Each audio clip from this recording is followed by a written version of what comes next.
Most of what's on this list you're probably doing today. Not because you're being careless, but because these are things that were completely fine 10 or 20 years ago, and nobody told you the rules changed after 60. Here are 7 habits that are worth stopping. And for most of them, the change takes about 30 seconds.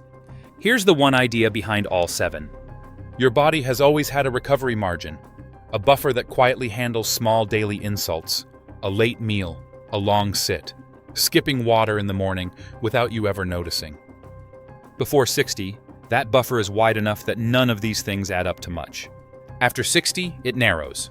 Not dramatically, not all at once, just enough that habits your body absorbed without complaint for decades start leaving a small mark. None of the 7 things on this list are dangerous in a single instance. What they do is accumulate quietly, and because each one feels identical to how it always felt, nothing signals that anything has changed. That's exactly why most seniors don't know about them. They don't feel different, they just land differently now. Thing 1. Drinking coffee before eating anything. Almost everyone over 60 has a morning coffee routine, and for most people it comes before breakfast, sometimes long before. The problem isn't the coffee, it's the timing. When you drink coffee on an empty stomach first thing in the morning, cortisol, your body's primary stress hormone, is already at its natural daily peak.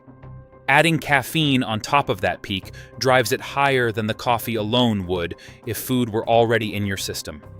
On a normal day, this passes unnoticed. Over time, repeated morning cortisol spikes on an empty stomach are associated with elevated blood pressure readings, increased heart rate variability, and disrupted glucose regulation, all of which matter more as the cardiovascular system has less margin to absorb them. The fix takes no time at all. Eat something first, even something small, a piece of fruit, a handful of something, anything, before the coffee.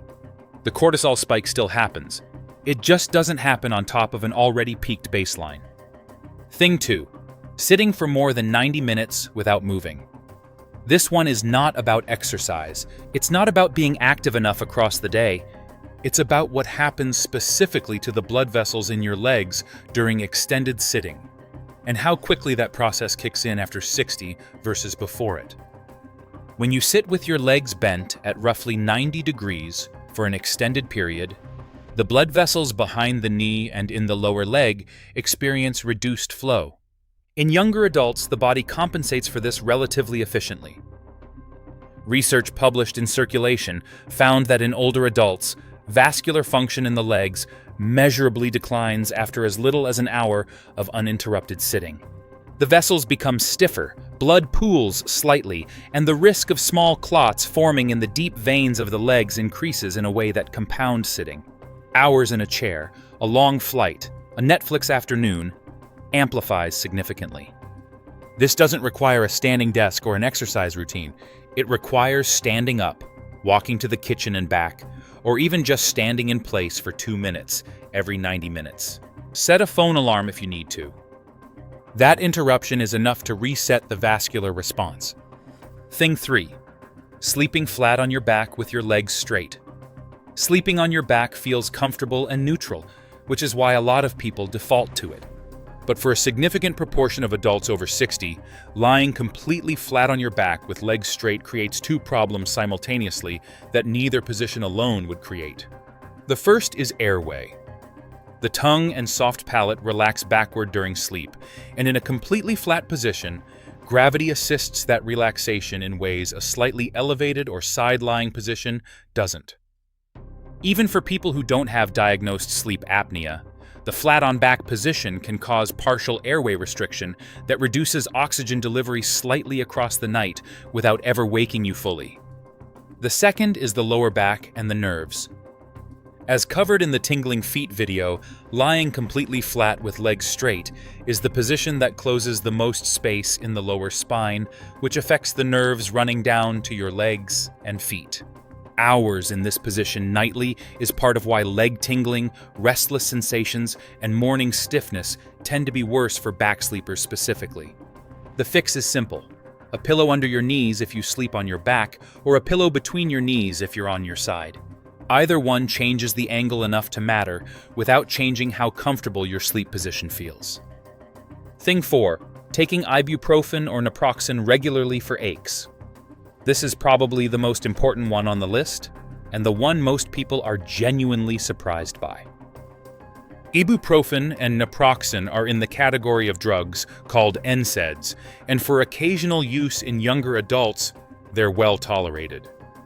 For regular use in adults over 60, the picture is different enough that it's worth understanding.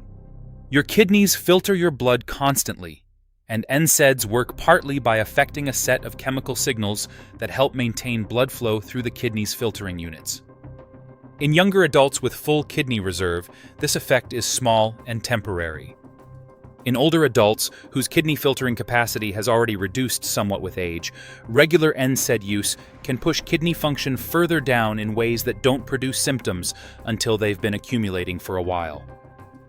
Research published in JAMA Internal Medicine found significantly elevated risks of acute kidney injury, fluid retention, and cardiovascular events in older adults taking regular NSAIDs compared to those not taking them.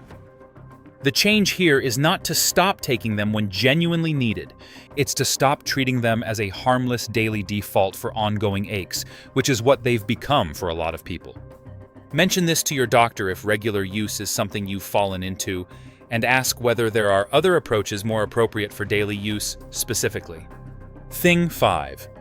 Eating your main meal late in the evening. Your body has a circadian system that governs not just sleep, but digestion, metabolism, and cardiovascular function. The digestive and metabolic systems are specifically calibrated to handle large food inputs earlier in the day and to wind down toward evening. After 60, this calibration becomes less flexible than it used to be. Research published in Chronobiology International found that adults who eat their largest meal in the evening, compared to those who eat it earlier, show measurably higher post-meal blood sugar spikes, higher triglyceride responses, and higher nocturnal blood pressure readings. The body can process the same food very differently depending on what time of day it arrives, and in older adults, that difference in processing efficiency is larger than in younger ones. This doesn't mean no food in the evening. It means not making dinner the largest calorie intake of the day by a significant margin, and trying to finish eating at least 2 to 3 hours before sleep rather than right before bed. For a lot of people, this is simply a timing shift, moving a slightly larger lunch and a lighter dinner that requires no change to what they eat at all. Thing 6. Skipping water first thing in the morning. After 6 to 8 hours without any fluid intake, your blood is more concentrated in the morning than at any other point in the day. That concentration affects blood viscosity, how thick the blood is, and how easily it flows through smaller vessels and past any areas of partial narrowing. For adults over 60, who often already have some degree of arterial stiffening and reduced vessel elasticity, concentrated morning blood is moving through a system with less margin than it had a decade ago.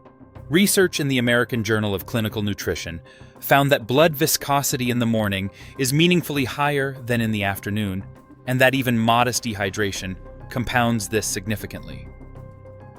In practical terms, this is why heart attacks and strokes are disproportionately more common in the hours immediately after waking, when blood is at its thickest and the cardiovascular system is ramping back up from rest.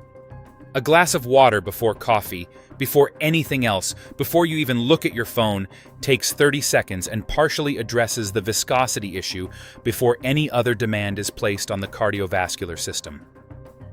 The glass of water on the nightstand mentioned in the morning heart attack video is addressing exactly this. Thing 7.